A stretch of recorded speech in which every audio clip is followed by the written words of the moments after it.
So here we have the Hyundai Tucson SE nav on a 16 plate.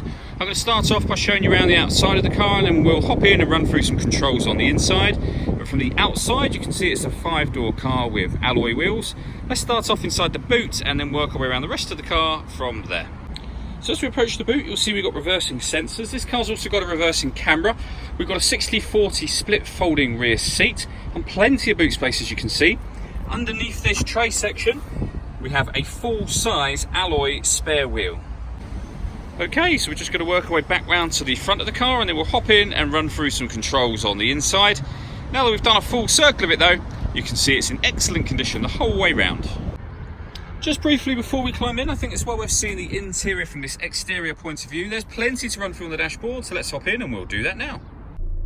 Okay, so now that we're inside the car, we're going to start with the dials. On the left-hand side, we have the rev counter, and on the right-hand side, the speedometer and fuel gauge. In the middle, you can see the total miles of this car are 19,685. Displayed above that, we've got a digital readout for the speedometer.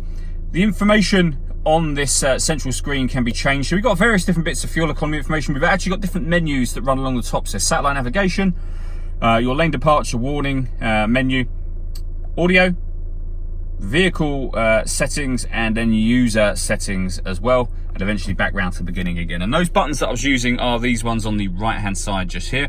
We've also got cruise control and speed limiter over that side. On the left hand side of the steering wheel, we've got stereo controls plus the ability to answer and end phone calls. That is, of course, once you paired your phone up, and that's done on the central screen just here. This is also obviously where you control your radio. So radio wise, you can see we got FM, AM and DAB radio. If you listen to your own music, you can do that by hitting the media button. Nothing is connected at the moment. You can connect up an auxiliary device, a USB device as well. You can also stream music wirelessly via Bluetooth audio. So there are plenty of ways to listen to your music in this car. We've also got satellite navigation. There's a full video showing how that works on both our website and our Facebook page. And I mentioned a color reversing camera, or the reversing camera, which you can see just there. You get the guidelines showing you what direction the car is headed in relation to the image you see on the screen, and the rear bumper you can see just there as well. So it really does help with parking this car. Below that, we have dual zone climate control, so you can adjust the passenger and driver temperatures, the fan speed up and down from here. You can determine where you'd like the air to be distributed with these buttons. When you're happy with all of those settings, that one turns the air conditioning on. It's on at the moment, so off or back on again. Or you can hit auto, and the car will take full control of the fan speed to maintain the temperatures that you've asked it to maintain for you. You can override that by readjusting the fans at any point in time you wish to. This car's also got heated driver and on the other side passenger seat with 3 different heat settings each. And underneath that we've got 2 12-volt charging sockets, as well as the auxiliary and USB inputs that I mentioned a moment ago. The gear lever for the fully automatic gearbox, and then these buttons just here. So starting from the bottom, this one turns off the traction control.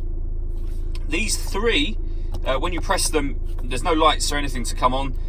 It will come on the dashboard to let you know exactly what mode you've put it in, but basically that locks the car into 4-wheel drive. This turns on the downhill brake control, which is useful for off-road, and this puts the car in sport or normal mode. And if I go through those buttons now, so you can see sport mode, on and off. Downhill braking, it's come on the right hand side there, and off again, and also on that right hand side, the 4-wheel drive lock. All that leaves me to say is thank you for taking the time to watch this video. If you'd like to come and see the car in person and have a test drive, please feel free to call any of our MJA sites. We'd love to hear from you soon.